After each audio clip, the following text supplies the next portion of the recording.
My name is Bryn Parker. I'm 32 years old, and I design things that are supposed to withstand extreme pressure. Funny how I missed the pressure building in my own living room. On paper, my life looked exactly how my 20-year-old self imagined it. I work as a mechanical engineer at an aerospace startup in Denver. Stable income, interesting projects, long days staring at CAD models, and stress calculations. I like routines, numbers, things that respond when you apply force in predictable ways. My boyfriend, Aaron Blake, was the opposite of predictable. He called himself a free spirit, a digital marketing consultant who could work from anywhere as long as he had Wi-Fi in a coffee shop with exposed brick. He thrived on late nights, last-minute trips, spontaneous dinners with mutual friends. Somehow, it worked. We'd been together for 2.5 years. We shared a lease on a modern condo in Denver's River North District, split half the furniture, attended the same weekend parties. We had our grocery store, our bar, our side of the bed. From the outside, it looked like the beginning of something permanent. So when he looked me dead in the eye and said, "You're my best friend, Bryn. Maybe we should just be friends," I actually felt something in my chest click. Not break, click, like a mechanism finding its final position. I remember blinking at him, my brain lagging behind my ears. He was sitting at the opposite end of our couch, posture a little too straight, a packed suitcase parked beside the coffee table like a third person in the conversation. "Not a good sign," he'd said when I walked in from work. "Obviously, we need to talk." Those 4 words never introduce anything pleasant. I'd heard them before in other people's horror stories. I just never thought I'd be starring in one. He launched into a speech he'd clearly practiced. "I love you, Bryn, I really do, but I'm not in love with you anymore. It's like our relationship has turned into this incredibly comfortable friendship. You're my safest person, my best friend. I don't want to lose that connection. Maybe it's healthier if we transition. Just be friends.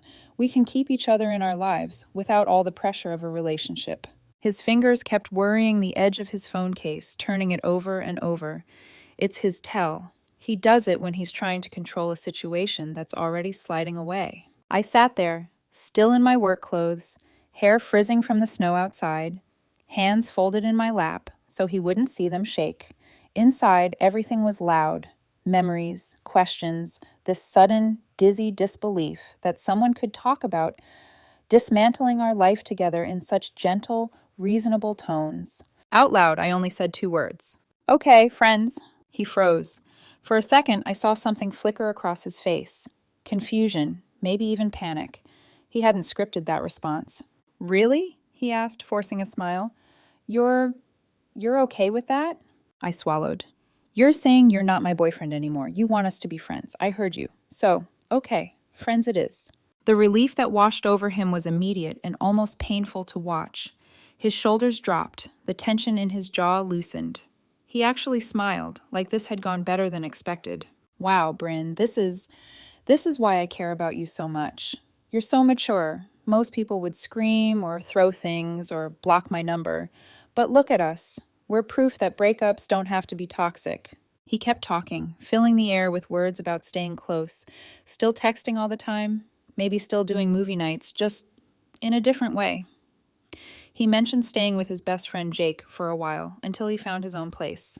Just a temporary thing, no big deal. I listened, nodded, memorized every line in his face as he explained how he'd already mentally moved on from us weeks ago. I didn't argue, I didn't beg. He kept searching my expression for cracks and found none, because I'd pulled everything inward. If Aaron wanted to be just friends, I would take him at his word. When he finished his speech, I stood up and grabbed the handle of his suitcase. "I'll help you take this down," I said. An odd silence followed us into the hallway, into the elevator, out to the parking garage. The suitcase wheels rattled loudly over the concrete. He put it in the trunk of his car while I stood there with my hands in my coat pockets. "Text me when you get to Jake's," I said, "just so I know you're safe." He smiled like we were teammates. "You're the best, Bryn. Really. This is going to be good for both of us. You'll see." I watched his taillights disappear around the corner and felt something unfamiliar. Not devastation. Not yet. Just a strange, clean emptiness. Like the room after you move all the furniture out and realize how much space there actually was. That night, I sat cross-legged on the rug in my living room and opened my laptop. If Aaron was my friend now, then he would be treated like one. I called it the friendship protocol. Friends don't have keys to each other's apartments unless they're roommates. Friends don't share streaming services and grocery accounts and Amazon Prime. Friends don't get daily updates about what you had for lunch or how exhausting the staff meeting was. So I started dismantling the invisible web that kept us tied together. First, I removed his email from our shared Netflix, Spotify, meal kit subscription, grocery delivery, and Amazon Prime. Every family plan became a single plan again. Practical, efficient, like closing out a finished project.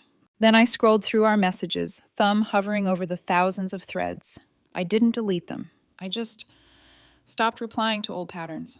No more good morning, how'd you sleep texts. No more you won't believe what my boss said midday rants. If he wanted to know how my day was, he could ask the way my other friends did, every few days, in a normal, casual way, not as someone entitled to a front row seat to my internal life. I slept badly. My mind kept replaying his speech, trying to see if there had been a way to argue him out of it. But underneath the hurt, something firmer took root. He said what he wanted. The next morning, my phone lit up. Aaron. Morning, best friend. How are you? Aaron. Got in late. Jake's couch is going to ruin my back, lol. I stared at the screen, then replied an hour later. Bryn. Morning. Glad you made it safely. He sent a surprised emoji, then a long paragraph about how weird it felt, but how excited he was for us to redefine things. I didn't mirror his energy. I answered like I would answer Marcus or Chris. Short, polite, neutral. By Thursday, he noticed. Aaron. Why are you being so distant? I thought we were going to stay close. I typed, erased, then finally sent. Bryn. I'm just being friendly. Exactly what you asked for. I put the phone down and went back to my CAD model, ignoring the 3 dots that appeared and disappeared for several minutes. Friday evening, I came home from work to the hum of my washing machine, which was odd because I definitely hadn't started a load. I opened the laundry closet and stopped. There he was, Aaron, sorting clothes on my floor like he still lived there. His hoodie was tossed over the back of a chair, his phone charging on the counter, his favorite mug, our mug, already in the sink. Hey, he said casually, as if it were the most normal thing in the world. Jake's building doesn't have in-unit washers, and the communal ones were all full. Hope it's okay if I do a load here. Old habits, you know? My stomach did a slow, cold twist. Aaron, you still have your key? He looked up, confused. Yeah? I mean, you didn't ask for it back. We're friends, right? Friends help each other out. I took a breath, feeling that internal click again. The moment where a structure either holds or fails. Actually, I said carefully, this feels a little weird. His brow furrowed. Weird how? I don't usually let friends come into my place when I'm not home, I said. Definitely not with their own key. That's more of a partner thing. He straightened, the easy smile slipping. So now I can't do my laundry here? That's kind of cold, Bryn. I was honest with you about my feelings. I didn't cheat. I didn't lie. I just told you the truth. And now you're punishing me? I shook my head. I'm not punishing you. I'm setting boundaries. You wanted us to be friends. Friends knock. They don't let themselves in. They don't act like everything's the same when it isn't. His voice sharpened. You've changed. Everything is boundaries with you now. I met his eyes. Maybe I should have had more of them before. The silence between us stretched. He finished his laundry with stiff movements, muttering under his breath about how he'd thought we were different. Before he left, he dropped the key on the kitchen counter with a loud clink. Happy now? He asked. I didn't answer. I just looked at the key until the door closed behind him. That weekend, I had the locks changed. On Monday, I mailed his new key in a padded envelope along with a short note. I'm reclaiming my space. If you need to pick up anything else, let's schedule a time. I thought that would be the end of it. I didn't know it yet, but that simple act of treating his words literally, of believing him when he said he just wanted to be friends, was going to shatter the little game he thought he was playing. And Aaron Blake, he does not like losing control of the game. Breakups are loud in the moment and strangely quiet afterward. The first week after Aaron left, the condo sounded wrong. No click of his keyboard from the second bedroom, no random playlists echoing from the kitchen speaker at midnight. Just the hum of the fridge and the occasional passing siren outside. I went to work, came home, ate microwave dinners, and pretended the silence felt peaceful instead of hollow. 2 weeks after the "let's just be friends" conversation, I got a text from our mutual friend Marcus. Marcus, hey Parker, you're still coming Friday, right? Promotion dinner wouldn't be the same without you. We'd planned it ages ago, back when we still meant Bryn and Aaron, not just Bryn. He'd finally landed a promotion at his firm, and we'd promised to celebrate at his favorite place downtown. I stared at the message for a long time. I could skip it, hide at home, claim I was sick, avoid the awkwardness of facing our whole friend group as the freshly single half of a formerly solid couple. Or I could go, be an adult, support my friend, prove to myself that my life didn't evaporate just because my relationship did. Bryn, I'll be there, wouldn't miss it. I picked a dress that didn't scream revenge or I'm fine, really. Just a simple navy wrap that made me feel like myself. On the drive over, my stomach alternated between flipping and clenching. I almost turned around twice. The restaurant was warm and noisy, all dark wood and low lighting. I spotted Marcus at a big table near the back, grinning, already mid-story. Our friends were gathered around him, laughing, drinks in hand. And then I saw Aaron. He was at the far end of the table, leaning in close to a woman I'd never seen before. She had perfectly tousled hair, a bright laugh, and one of those dresses that looks casual until you realize it was probably very expensive. Her hand was resting on his arm. His was on the back of her chair. Of course. My first irrational thought was, did he practice that move in our kitchen mirror? Bryn, you made it. Marcus stood to hug me, pulling me briefly out of my head. Grab a seat. I ordered you that weird local beer you like. I managed a smile. It's not weird, it's complex. When I sat down, there was an empty seat between Marcus and, of all people, Jake. I'd always known Jake Moreno as Aaron's best friend from college, the chill nurse who worked nights at Denver Health and showed up late to everything. He'd been at birthdays, group hikes, game nights. We'd spoken, but never deeply. He floated on the edges of Aaron's stories like background music. Tonight, he gave me a small, careful smile. Hey, Bryn. Hey, Jake. His eyes flicked briefly toward Aaron and his date, then back to me. Not pitying, just observant. Across the table, Aaron raised his glass. Bryn, he called. This is Eva. She's a graphic designer. We've been collaborating on some campaigns. Eva extended a hand across the dishes. I've heard so much about you, she said brightly. Aaron says you're like the smartest person he knows. I shook her hand, polite, feeling the eyes of half the table slide between us, like we were actors in a scene they'd been waiting for. Nice to meet you, Ava, I said calmly. Congratulations on surviving Aaron's brainstorming sessions. Someone laughed a little too loudly. The tension broke enough for Marcus to jump in with a story about his terrifying first day on the job. Conversation shifted. Plates arrived. On the surface, it became a normal friends' dinner again. Inside, I was cataloging everything. The way Aaron's arm stayed wrapped around the back of Eva's chair just long enough to be seen. The way he kept glancing down the table at me after every joke, checking my face like a gauge on a dashboard. The way he leaned toward her and whispered, then looked up immediately to see if I noticed. I did notice, I just didn't perform. Instead, I turned slightly toward Jake. So, I said, how are things at Denver Health? He exhaled through his nose, almost a sigh. Busy. We got a new CT scanner that's decided to be temperamental. I spent half my shift last night troubleshooting software issues instead of actual patients. Welcome to my world, I said. Our new simulation software crashes every time I run a full stress test. I swear the code has a personal vendetta. Jake smiled, the corner of his mouth quirking up. See? Same job. You debug machines. I debug the people using them. We fell into an easy back and forth. He told me about a surgeon who refused to update their login credentials and locked themselves out of the system mid-surgery prep. I told him about a lead engineer who insisted the equations were right even as the prototype buckled in testing. There was no flirting, no charged looks, just two exhausted problem solvers swapping war stories.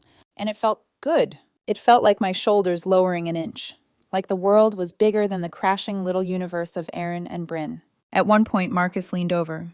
You two really should have been talking more the last 2 years, he said. I don't know why Aaron always acted like you lived on separate planets. I opened my mouth to respond, but my eyes happened to meet Aaron's across the table. He was watching us. Not angrily, not even sadly. Calculating. Later, when dessert plates were pushed aside and people were starting to pull out their phones, Jake cleared his throat. Hey, Bryn, he said quietly. I know this might be weird timing, but do you want help coordinating the rest of Aaron's stuff from your place? I blinked. You want to help your best friend move out of my life? He shrugged a shoulder. He's crashing on my couch. I hear the fallout anyway. Might as well make it efficient. Plus, he hesitated, then added, I figured you shouldn't have to do all the logistical, emotional labor alone. Something in my chest softened a little. Yeah, I said. Okay, that would be helpful. He texted me later that night. Jake, hey, this is my number. Send me a list when you're ready, and I'll make sure he's actually available instead of forgetting. Our pickup coordination text turned into short check-ins. Jake, he can grab the box of books Thurs if that works.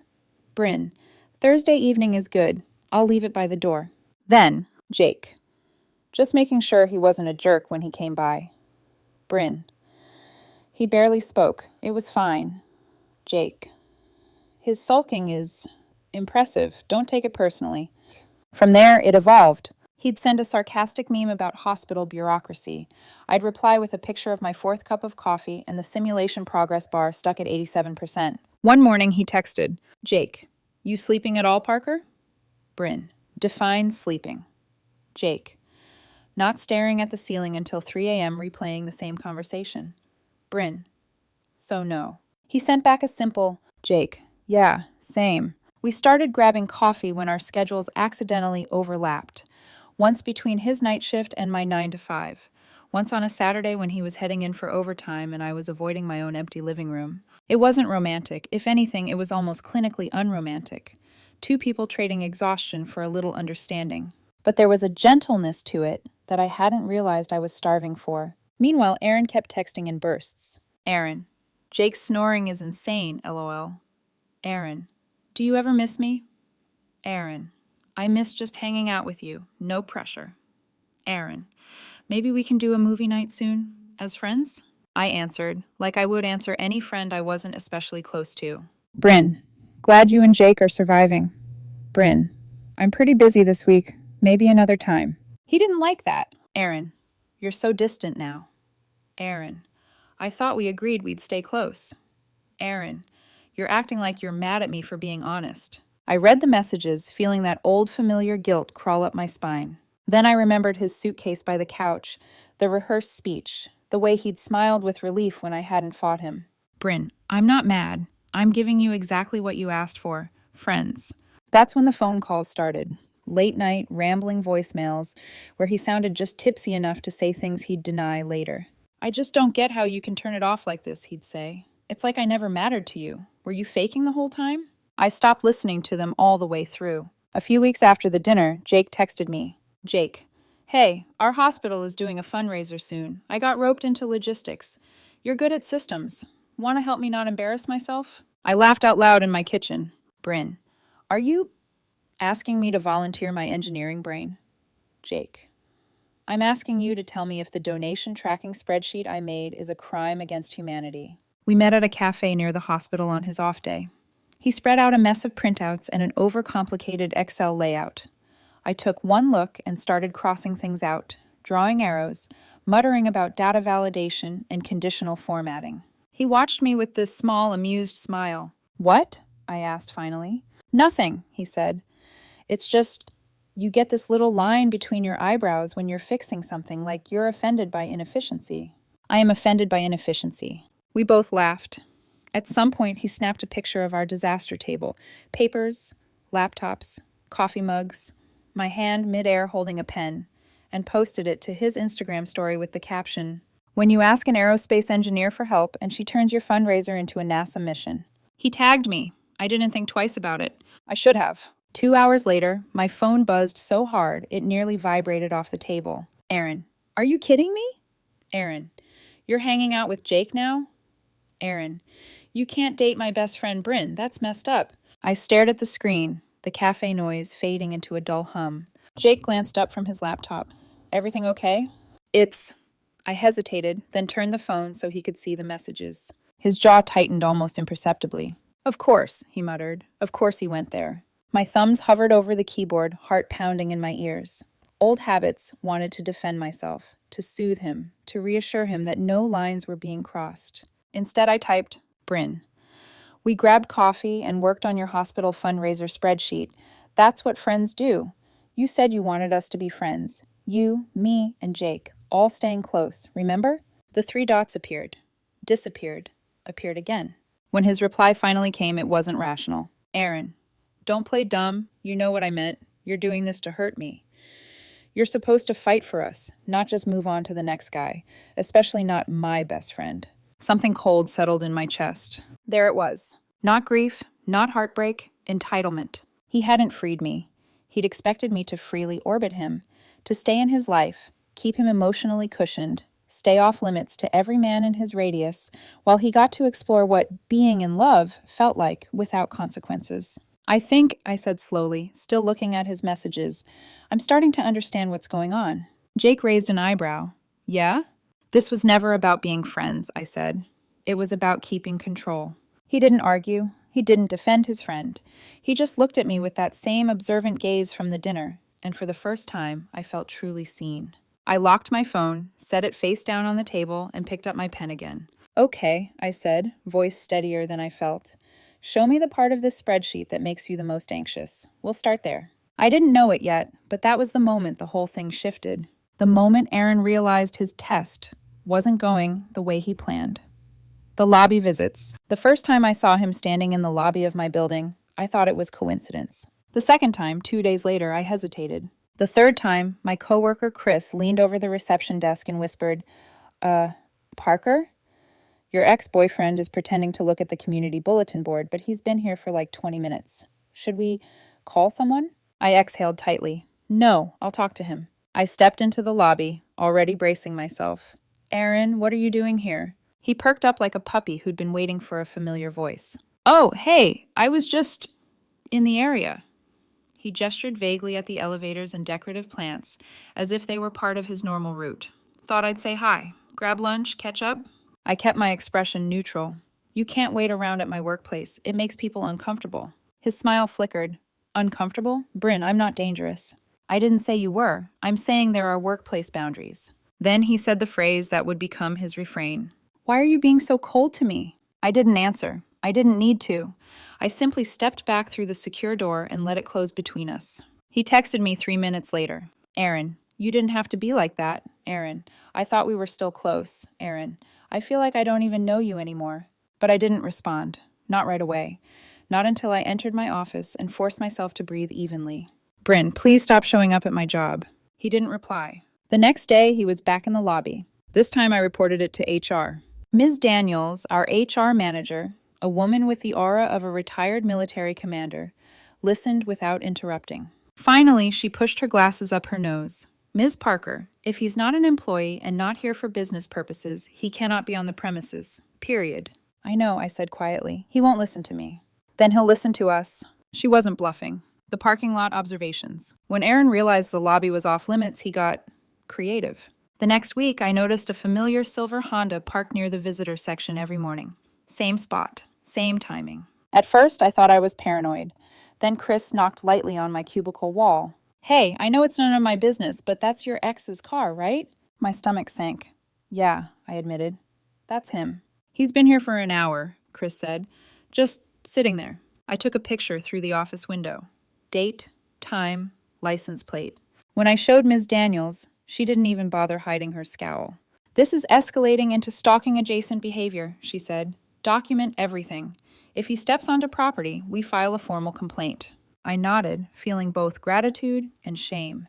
Shame that I'd let things reach a point where workplace intervention was necessary. The shared iCloud nightmare. If the parking lot situation rattled me, what happened next shook me to my core. I'd been so meticulous in the friendship protocol, removing him from our shared accounts, limiting communication, reclaiming my space. But I missed something. One tiny stupid detail. Years ago, Aaron had helped me set up a shared iCloud photo album so we could automatically sync pictures from trips. I had completely forgotten about it. He hadn't. Late one night, while I was reviewing a simulation failure report, my phone buzzed. Marcus, Bryn, is this legit or is he losing it? Attached was a screenshot. A screenshot of my private text messages with Jake. Not the flirty ones, because there weren't any. Not the romantic ones, because we weren't dating yet. These were weeks-old conversations where Jake expressed concern that things might hurt Aaron. I said I wouldn't pursue anything romantic until Aaron was okay. We both agreed to take things slowly and respectfully. Text showing restraint, ethics, boundaries. Aaron had gone digging for dirt and found the opposite, and he sent those screenshots to everyone. Our mutual friends, his coworkers, people I hadn't spoken to since last Christmas. with commentary like, "Look what Bryn and Jake were doing behind my back. Some people don't understand loyalty." Betrayal from both sides. I stared at the forwarded messages, my pulse thundering. Marcus called immediately. "Bryn," he said in a horrified rush. "I'm sorry. I told him this was out of line, but he's gone off the rails." What are people saying?" I asked, bracing. "Honestly," Marcus sighed, "most of us are worried about you." I blinked. About me? "Yeah, those messages make you both look extremely responsible, like you were trying to handle everything gently, which is more than he's done for months." My throat tightened. I hadn't expected that. Finally, Marcus added in a low voice, "I think he wanted a smoking gun and ended up shooting himself in the foot." Contacting my parents. The next day, my mom called. Now, I need you to understand. My mom does not call in the middle of the workday unless someone died or someone is about to. "Bryn," she said, voice thin with worry, "we got a very strange call from Aaron today." My stomach dropped. "He said you're being emotionally abusive to someone named Jake? He said you're unstable lately, and he's concerned for your well-being." I felt the world tilt. My father, a retired police officer, picked up the other line. "Bryn, whatever is going on, document everything. Every message, every appearance at your job, every phone call. This behavior is escalating in a concerning direction." I swallowed hard. "I know, Dad. I'm going to connect you with a family law firm," he said, just to get ahead of things. This time I didn't argue. The cease and desist. The attorney my father recommended listened to the entire story. Every detail, every screenshot, every workplace incident. When I finished, he said, "This clearly qualifies as harassment and digital privacy violation. We will draft a cease and desist letter immediately." The letter was delivered on a Thursday afternoon. It was firm, it was legal, it was undeniable. It required Aaron to stop visiting my workplace, accessing my device's accounts, contacting me outside of necessary logistics, posting defaming content, harassing Jake. It warned that any further contact could lead to a restraining order. I exhaled for the first time in days. Maybe, just maybe, this would finally end the spiral. The very next day, I was wrong. Jake called me at lunchtime, voice strained. "Aaron showed up at the hospital," he said, during my shift. My blood ran cold. He demanded to talk to me, started yelling about betrayal and loyalty and how I stole his future. Security had to escort him out. I gripped the edge of my desk. He violated the cease and desist immediately. "Yeah," Jake said, "and the hospital is filing their own report. This isn't just drama anymore, Bryn. It's becoming dangerous." I closed my eyes. The storm had officially broken, and this was only the beginning, and the moment he decided to up the stakes. If I had thought Aaron's meltdown had peaked with the hospital incident, I was wrong. It wasn't the peak. It wasn't even close. What came next was the kind of spiral you usually only read about in cautionary posts or hear secondhand from someone saying, "You won't believe what my friend's ex did." Except this time, I wasn't the friend. I was the target. The spoofed calls. 2 days after he was escorted out of Jake's hospital, Jake texted me at 11 p.m. "Jake, weird question. Did you just call me from 6 different numbers?" I frowned at the screen. "Bryn, what? No, why?" He called immediately. "Bryn, someone has been calling me nonstop with random local numbers. Whenever I pick up, it's..." He paused, and I heard the hesitation. "Aaron," he finally said, using some kind of voice disguiser app. Low-pitched. Robotic.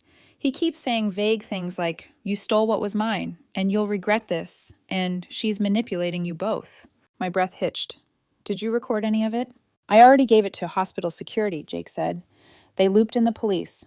Caller ID spoofing to harass someone is a felony in Colorado. They're taking it seriously." I gripped the edge of my nightstand, my heartbeat in my throat. This wasn't heartbreak anymore. It wasn't even desperation. This was obsession. The social media detonation. The next morning, I woke up to over 50 notifications. Aaron had published a massive, unhinged Facebook rant, tagging me, Jake, my employer, Jake's hospital, half our mutual friends, and, for reasons unknown, 2 of his old professors. The post was a wall of text. He claimed, "I weaponized boundaries to punish him. I emotionally manipulated him for years. I was trying to steal his friend group. Jake and I were carrying on a secret affair behind his back. Men like him were victims of cold, calculated women who move on too fast." He framed himself as the wounded hero. And then, the twist of all twists, he tagged his own company. "Why would he do that?" I whispered aloud, scrolling through the chaos. Jake texted seconds later. "Jake." His boss already commented, "You need to see this." The comment read, "Aaron, this is inappropriate and unprofessional. We will be discussing this with HR immediately. Less than an hour later, Aaron updated his post. Aaron, I've been placed on unpaid leave for emotional instability. Society punishes honesty. No, society punishes publicly dragging personal drama into a work-tagged meltdown. The breaking point. Calls to my family. My phone rang again that afternoon. Mom. This time she wasn't confused. She was angry. Bryn, that young man called us again. He said you're dangerously unstable and corrupting Jake, and that we need to intervene before you become a danger to yourself or others. What? My voice cracked. Mom, none of that is true. I know, she snapped. Do you hear me? I know. My father took the phone next. Bryn, he said in the calm, steady tone he used when approaching crime scenes. This is no longer interpersonal conflict. It's escalation. You need to file. That word hung heavy. File. For protection. For documentation. For legal intervention. For the first time, I truly understood. Aaron wasn't unraveling. He was actively creating a crisis. The final mistake. Monday morning, my phone lit up with a call from Sarah, one of our closest mutual friends. Her voice trembled. Bryn, I should have told you earlier. I didn't know how bad it was getting. My chest tightened. What do you mean? A month ago, before he broke up with you, Aaron told me he had a plan. Her breath shuddered. He said he was going to test you. Test me? I whispered. Yes. He said he was going to make the breakup seem peaceful, gentle, easy. He wanted to see if you would fight for him, chase him, prove your love. I closed my eyes. My lungs refused to expand. Sarah kept going, voice quieter. He said, if she doesn't chase me, then she never loved me. That's what he said, Bryn. My skin went cold. That night on your couch, she continued, he wasn't heartbroken. He was expecting you to break down. He thought making it painless would force you to show how much he meant to you. I leaned back in my chair, feeling the world tilt. And when you didn't fight for him, Sarah whispered, when you actually respected the breakup, he panicked. Pieces clicked together. Painful, sharp, undeniable. That's why he showed up at your work. Why he leaked your texts. Why he stalked Jake. Why he melted down online. Bryn. Her voice cracked. You weren't failing his test. You were passing it. And he couldn't handle that. My fingers curled around the phone. Sarah, I said softly, thank you, truly. There was a beat of silence. Jake really cares about you, she added quietly. I think he's good for you. My throat tightened. He is. The restraining order. That afternoon, my attorney filed for a temporary restraining order, a cease and desist escalation, documentation of digital harassment, and workplace security involvement. The hospital filed their own report because of the scene he caused. Aaron was served the next morning. I didn't hear from him directly, but the silence wasn't peaceful. It felt like a held breath, like the pause before the next earthquake. Bryn and Jake. Jake and I didn't officially start dating right away. It didn't feel right with everything happening. But we did start choosing each other, slowly, carefully. We cooked dinner together once a week. We talked on the phone every night, both pretending we just needed to check in, even when nothing new had happened. He never overstepped, never pushed, never made me feel guilty for being cautious. One night, after a long day of legal paperwork and HR meetings, I told him, Jake, I'm scared to bring you into all this. I don't want to ruin your life just because my ex is unraveling. There was a pause. Then, you aren't ruining anything, he said quietly. He is. When I didn't respond, he added, voice softer. And even if this is complicated, I'm here, for as long as you want me here. Something inside me finally unlocked. A slow, warm shift I hadn't allowed myself to feel in months. Maybe longer. The calm before the last storm. By the end of the month, Aaron was on unpaid leave. He was banned from my workplace, barred from Jake's hospital, under investigation for harassment, legally forced to stop contacting me. I genuinely believed the story was over. But Aaron wasn't done. Not yet. What happened next wasn't loud. It wasn't dramatic. It wasn't violent. It was unexpected. It was the moment all his chaos finally gave way to something else. Something I never thought I'd hear from him in a million years. And it began with a single email. Subject line, final communication. The email arrived on a Tuesday morning, tucked between an automated bill reminder and a coupon for half off hot wings. Subject, final communication. Sender, a law firm I'd never heard of. My heart jumped into my throat. For a split second, I imagined the worst. Another baseless accusation, another legal threat, another escalation. But when I opened the email, the tone was startlingly neutral. Mr. Parker, Our client has requested a brief non-legal meeting for the purpose of closure. This is a voluntary request, and no action is required. If you are open to meeting at a neutral, public location, please reply with your availability. I stared at the message, rereading the words non-legal and closure until they became mush. Jake looked over my shoulder when I showed him. Could be a trick, he warned, or manipulation, or some dramatic apology tour. I nodded. I know, but it also might be the last step I need. He didn't like it, but he didn't argue. He simply said, choose a public place and text me when you get there and when you leave. So I replied, suggested a busy coffee shop downtown, neutral territory, lots of people, lots of witnesses. The law firm confirmed the time. Jake drove me there, waited until I stepped inside, and then parked a block away. It was the safest I had felt in months. The coffee shop. When I spotted Aaron, I almost didn't recognize him. He sat alone at a small table in the far corner, hands folded, back curved inward. No flashy outfit, no styled hair, no edgy free spirit persona that he used to wear like armor. He looked smaller, exhausted, human. I approached slowly, keeping my phone visible on the table as I sat across from him. Bryn, he said softly, thank you for coming. Aaron, I acknowledged. I'm here. Say what you need to say. He swallowed, eyes flicking briefly to the window like he was gathering courage. I'm not going to drag this out, he said. I know you don't owe me anything, but my therapist said I needed to take accountability in person, not in messages, not in anger, not in panic. Therapist. That single word told me this might actually be real. He reached into his bag and pulled out a folded letter, but he didn't hand it to me. I wrote this, he said. But then I realized giving you a letter, it forces you to carry something you didn't ask for. So I'll read the parts that matter, and then I'll leave. I nodded once. He unfolded the paper with shaking hands. The admission. A month before our breakup, he began, voice trembling. I started doubting us. Not because of anything you did, because I was unhappy with myself. He swallowed hard. I thought if I pushed you away gently, if I said all the right things, you would fight for me, that you'd show me I mattered, that I could still control something when my job and my life felt like they were slipping. My stomach twisted. He continued, but when you didn't chase me, when you actually respected what I said. He looked up, eyes glassy. I panicked. I lost everything I thought I understood about us. He took a steadying breath. You weren't supposed to let me go, Bryn. You were supposed to hold on. And when you didn't, I spiraled. His next words were barely above a whisper. I wanted you to break the rules. I wanted you to show passion, wanting, anger, anything that proved I still mattered. I sat frozen, every muscle tense. Then he continued reading. The Confession of Harm. What I did after that wasn't about love, he admitted. It was about control, and when I realized I couldn't control you anymore, he exhaled shakily. I tried to control the narrative instead. My chest tightened. The workplace visits, the parking lot, the iCloud access, the friend group messages, the hospital incident, the fake number calls. He winced. All of it.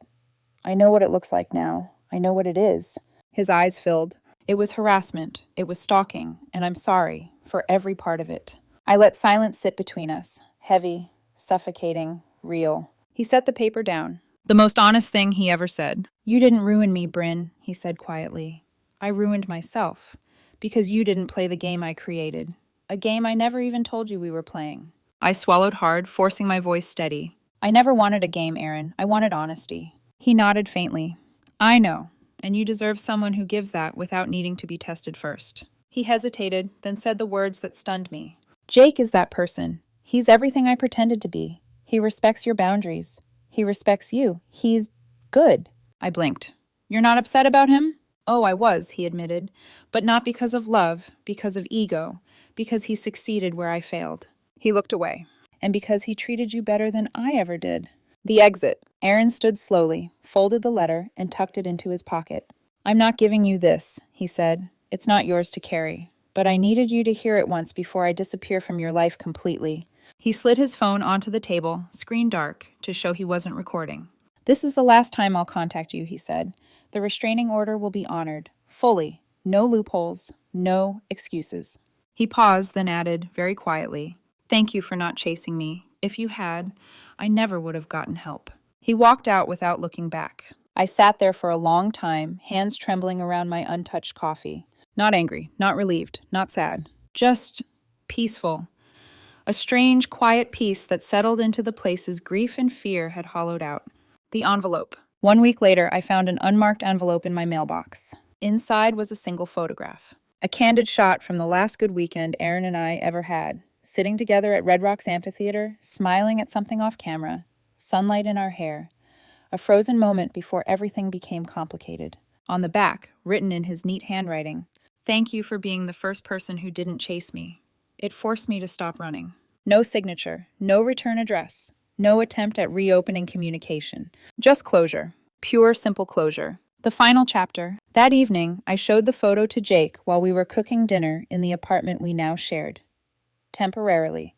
Half my things, half his. A work in progress that somehow felt like home. He studied the picture quietly. "How do you feel about it?" he finally asked. I thought about it. And for the first time in months, the answer came easily. "Peaceful," I said, like the book finally snapped shut on its own. No loose pages, no questions left. Jake smiled softly, leaned over, kissed my cheek. "Closure looks good on you," he murmured. And for the first time since all of this began, I believed him. I slipped the photo into a drawer, not out of nostalgia, not out of pain, but out of respect for the lesson it carried. Boundaries, self-respect, and the difference between love and control.